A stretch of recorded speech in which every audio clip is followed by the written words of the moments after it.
Welcome back to the art box. Today I'm going to be taking this skull that I found, or the skeleton that I found at the Dollar Tree, and I'm going to be turning him into Jack Skellington from The Nightmare Before Christmas. Now I'm not going to lie to you, it's been a minute since I've seen The Nightmare Before Christmas, and without a doubt, Jack Skellington is probably one of the most popular characters to come from that movie. That's why I want to try to make him with this guy. But let's go ahead and get started because I want to try to finish this before the sun goes down. Alright, so we got the skeleton man here. So the first thing I'm going to want to do with this skeleton is build a wire frame around it because I do want him to be able to bend. I mean, he's a little flexible right now. He's going to have a lot better range of motion. Looks like when it comes to the joints, they're just kind of held in place by these ball things, so we can just kind of snap those out of socket. My hip! Call the police!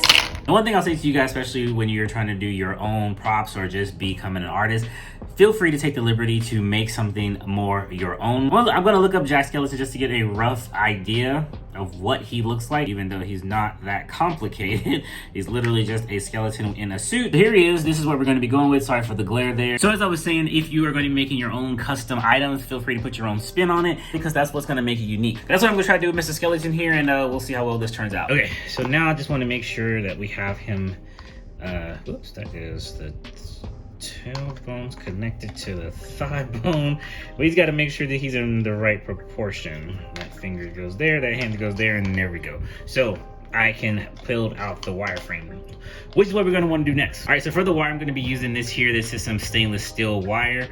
It's pretty thick coil. That's not supposed to happen.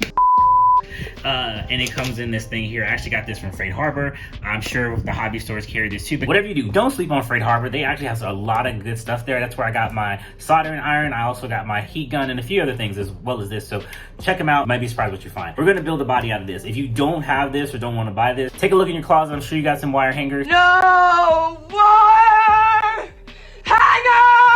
Yeah. And those will work just fine. We just want to put some wires in between the joints, that way they can bend. So for this, I'm probably going to go just about a finger's length, and I'm just going to bend it down. I'm going to do that like 3 times until I get something like this that we're going to use to attach the joints.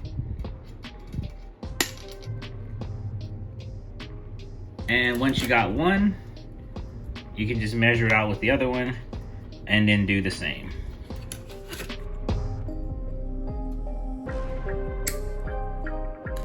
All right, so I just got all the joints laid out. I'm not sure if I'm gonna do a joint in the neck to have like his neck be bendable, but I'm gonna go ahead and do it. That way he'll be fully bendable and posable. So we're gonna have to like break him apart a little bit more. But as you guys can see, we got the connectors for every part. This is gonna be the shoulder bones or the collar bones. We got those joints, the hip joints, as well as the joints we're gonna put in for the ankle. But we now need to do the spine that leads up to the neck so we can actually have that be bendable too. And so for that, we're just gonna take some wire.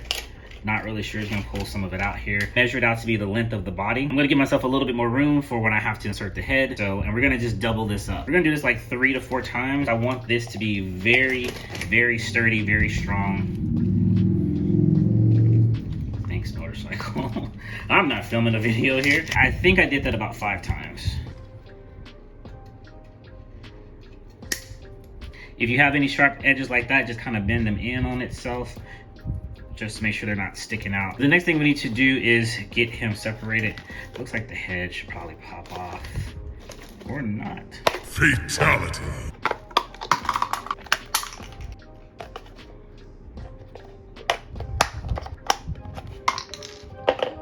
Got it. Now that we got this thing pretty much dissected, it looks like Frankenstein's table. I'm gonna take each one of these and wrap them in electrical tape. I just wanna make them as sturdy as possible because when you start bending wire back and forth, it does have the tendency to snap. So I'm hoping the electrical tape would hold it together to stop that from happening. And this is just some electrical tape that you can get from the Dollar Tree. I'm just gonna start wrapping this in here. Cover up that top the best we can that has a sharp point, and we're just gonna wrap it.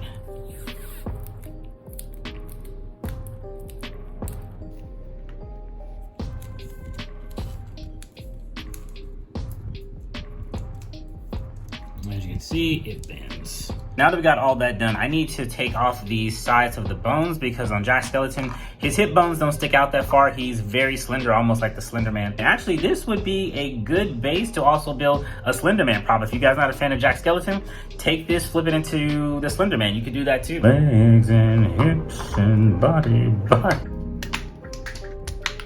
I'm also gonna do that to the shoulder bones. That way they'll lay a little bit more flush to his side and we'll have some movement. Also, we'll have the hips. So originally the joints were connected here. We're just gonna move them down here just to keep him very long and lean and slender like he's supposed to be. Now that we broke him down, it's time to build him back up and attach these wireframes. I'm gonna be doing that using this electrical tape and just taping them all together. First thing I wanted to do was start with the spine. Just wanna kinda measure how far that was again. I'm actually gonna take a little liberty and make him a little bit longer.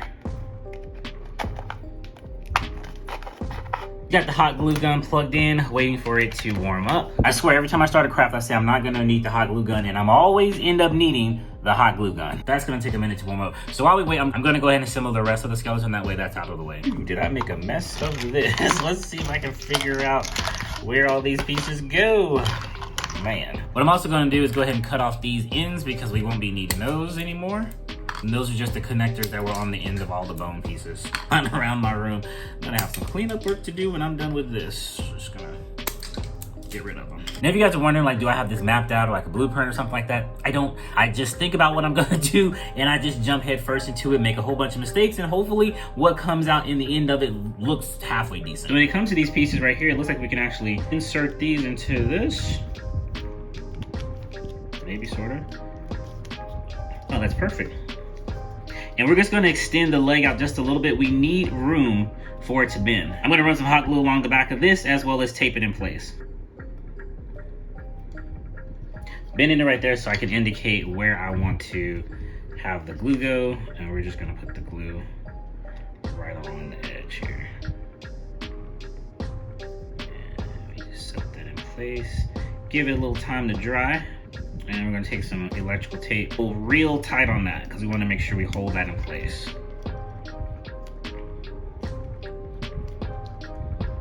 Put a little bit down here to stop that from coming out. Just spin it around. Same thing with that too. We're just gonna tape it in place.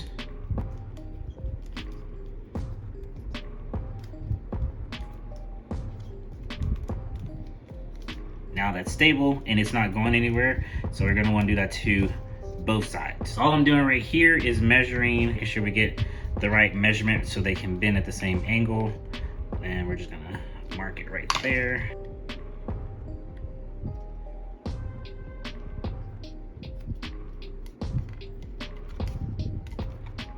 Remember, pull it real tight to secure it in place. Just bending this back to mark it so I know where to stop, but we're gonna add some hot glue all along around here and in the base. And we're gonna push it into that part. I'm just kind of wiggling it around in here to make sure that's getting coated. Make sure they're about the same length, perfect. Now take your tape. That's probably why sometimes it is good to map out what you're gonna do, because I'll sit here for a minute, I'm like, what am I gonna do next? But I think I got the next step. Now that I got these two legs fused together, you guys can see they bend forward and backwards. I mean, human legs are only supposed to bend backwards, like they're not supposed to come forward. I don't know what I was thinking. Anyway, next thing we gotta do is fuse the spine to the rib cage.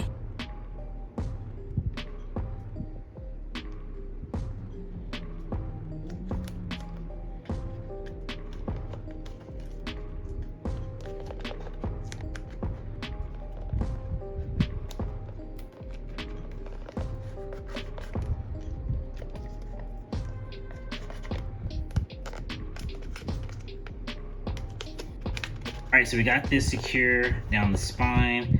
Also got the headpiece secure, the middle section secure, so we can bend them at the waist. So I had way too much for this area.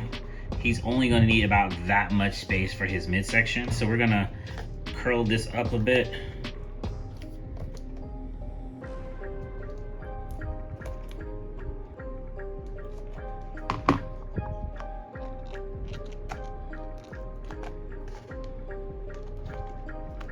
Twist that in there. You got that in the right spot. And now we have him bendable at the waist.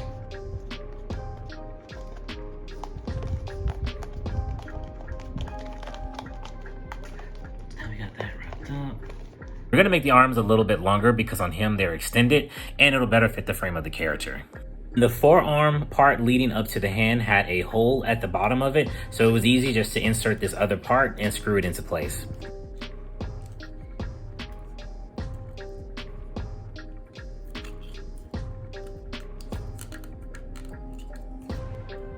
So as far as all the joints go, we pretty much got them all connected. I just gotta finish putting all of the skeleton pieces together. The only reason why I'm stopping is because I'm thinking about the skull head. Now, we were just making a posable skeleton. This one would work fine. The Jack Skellington head is pretty big, so I'm gonna need something a little bit bigger than this. I was thinking about using this. I got this at Hobby Lobby. It comes in like a pack of 6, just some styrofoam round balls.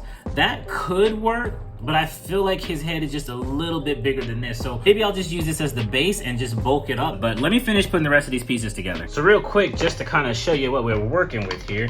Now when connecting this is how it was supposed to be. The flat bones are gonna be out, but since we want them to be as slender as possible, we're actually gonna turn the bones this way to keep them a lot more flat. Just make sure the toes are pointing on the right side. Same thing for the hands. It was normally gonna be flat like this. We're gonna turn it long ways because we wanna make him as long as possible. He's more sticks than bones. Like Jack Skellington is really, really thin.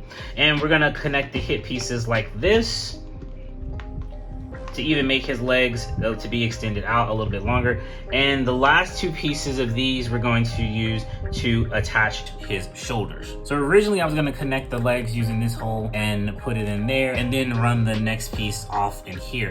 But I was thinking for a more solid base, it'll be easier to run it from one side to the other. Just run that straight through there. That's gonna make this hip bone base a lot sturdier and bending the legs a lot easier. So in turn, we're not gonna need these 4, which are gonna be the shoulder and the hip connectors. I'm just gonna make one long piece for the shoulder and one long piece for the hips. Gonna run into the shoulder sockets and also run into the hip sockets.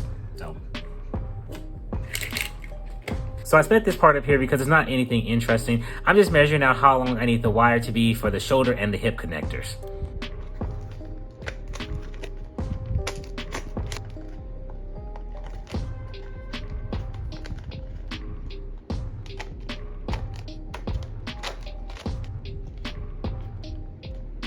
This is more like it. We actually have the wire running through for the arms, and we also have it for the legs and the hip joint. Now I can officially put all this together, and then we can move on to the head and start to wrap this up.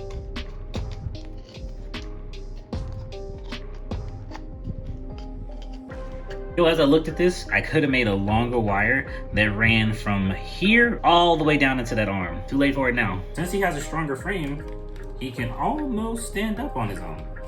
Kinda, sorta. Not really. All I'm doing here is making sure the joints are reinforced and securely attached to the frame.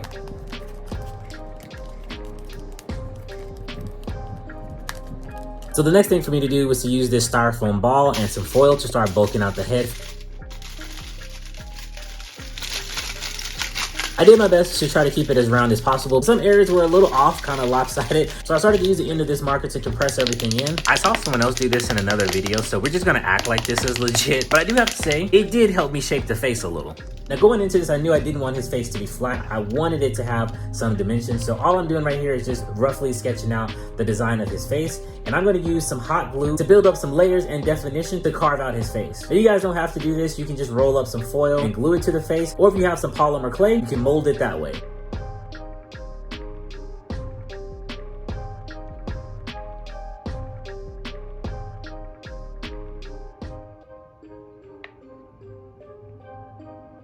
As you can see, I'm burning daylight here, but I just wanted to show you guys up close how this is turning out. You can see adding the hot glue builds up his face and gives it a much more 3D effect. That way it's just not flat. Part of me debated on covering the entire head with hot glue, but I decided to do paper mache because those glue sticks are expensive. I did my best to try to keep the newspaper line as flat as possible, oftentimes using the end of my paintbrush to smooth everything out.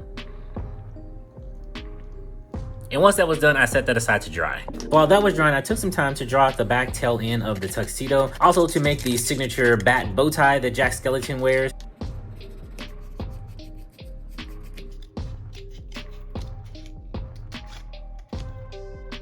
I went over the face of the bow tie with some hot glue to give it some more definition. Next thing I did was run some wire along the ends of the bow tie bat, as well as the tuxedo tails, because I wanted to make sure they would bend.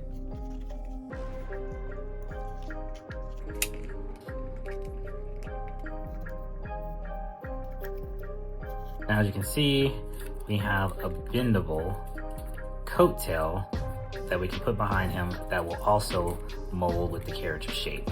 After everything was secure and framed in place, I covered the bow tie bat in patches of electrical tape, but since I knew the coattail was probably going to have more wear and tear, I chose to cover that in something a little bit stronger like duct tape.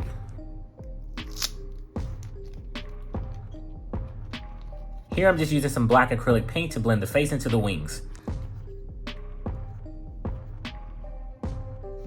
All right guys, it is day 2. Actually, it's been a lot longer than 2 days, but I'm back and I'm gonna try to finish out this Jack Skellington. I'm just putting another coat of Mod Podge on here. There's some areas that are kind of lumpy that I think I might try to sand down, but it could just give this skeleton head a lot more dimension. Plus, I'm running out of time. Now looking at it, I think I made the head too big. We're not going back. I'm not gonna redo this. We're getting it done. It's been 2 days of this madness and I'm kind of over it. But I am excited to see what it looks like because I think it's gonna turn out pretty good. Let's finish. So to make his suit and cover this entire skeleton, I'm gonna actually use duct tape. That's gonna be a lot easier. Plus it's gonna help reinforce some of these joints. And I'm bending this thing and trying to pose it.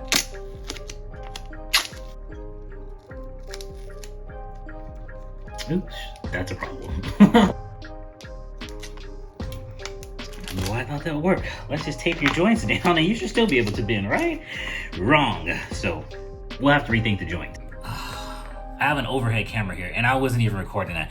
I started to tape up his leg. As you guys can see, that is looking really, really good. This is exactly what I wanted. The joints, on the other hand, is gonna be another problem. I'm gonna try to think my way through that, but I'm gonna finish taping this up. And this time I'll hit record to get you guys some footage. If you guys make videos, you know exactly what I'm talking about. Sometimes the best stuff is what you don't shoot. We gotta cover up the Michael Jackson ankles here. The little hee-hees. Much respect to the king of pop though. Now I could have used some fabric or something like that, but I want his suit to look a little patchy, almost like it's Frankensteinish, because as I said, when you're doing customs, you want to put your own kind of twist on it. So Tim Burton has a very unique style when it comes to creating the characters that he puts into these movies, and I'm liking that. I'm liking that look. It looks very patchy. I think it even makes him look even more spooky. Time for a time lapse.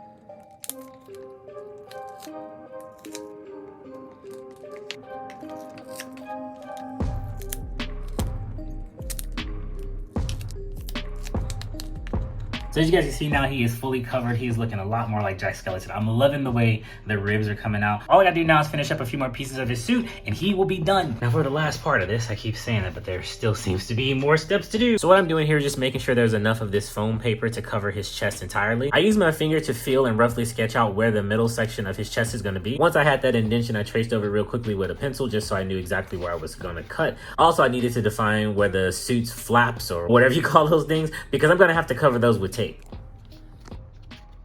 And with that done, I'm using an X-Acto knife and some scissors, carefully punching a hole at the bottom of his head so I can join it with the body. Had to mess around with the wiring a little bit, but I got it to fit. I put a little hot glue in there just to make sure that it was secure. All right, so we got our burrito man here. He's all taped up and masked off so I can do my favorite part, which is painting.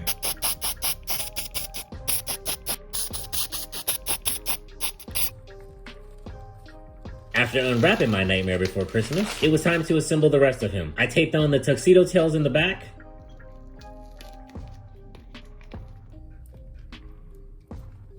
Hot glued this centerpiece onto his chest. Added that signature bow tie. Hitting his neck with some dry brushing of white acrylic paint. And to really bring Jack to life, I started to paint the details of his face, darkening out the hollows of his eyes with black acrylic paint. I also used that same black acrylic paint to do a dry brush over his skeletal fingers just to bring out a little bit more detail. What I would have loved to have done was to build some posable skeleton hands out of wire, because I think that would have made him look even more creepy. And with the black Sharpie marker, I'm drawing in the notches for his skeletal teeth, which led me to the part that I was dreading, because this guy has a pinstripe suit on, which means I was going to have to paint this entire thing line by line with pinstripes. I've been debating on just scrapping him, like this is it, like I'm done, but I feel I would hate myself if I don't see this through, so I'm gonna go ahead and finish painting this, and then I'll show you guys what this looks like after I'm done. This isn't gonna be fun. But to save my sanity, because I knew I would probably go completely insane, I kept the pinstripes loose and gritty, just like the patchwork of his suit. And the very last thing I have to do is give Mr. Batface his eyes. And with that, guys, our Jack Skellington Nightmare Before Christmas figure is done. Who deny it? What I do, I am the best. For my talents are renowned far and wide. All right, guys, I've given all I can give to Mr. Jack Skellington. This is what he's looking like right now. I am actually happy that I painted the pinstripes. I do have to say the pinstripes definitely brought out more of his character and details in his suit. I am happy that I took the time to put those pinstripes in. Some of them are a little bolder than I would like, but it'll be real easy to go back in and thin out some of those lines with some black paint. You guys let me know what you think about this new custom from Nightmare Before Christmas created with a Dollar Tree skeleton. And as I always say with these custom builds, there's plenty of things you can always do differently to improve on it. You guys saw me fumble the ball many times trying to get this guy created. But the process is half the battle, and sometimes that's where you learn the most. Comment below and let me know what's your favorite Halloween movie. I'm looking for some new movies to check out this year. And if you need some time to think about it, check this video here. It's another custom project I made that I think you might like. And I'll see you guys next week. Everyone hail to the pumpkin song.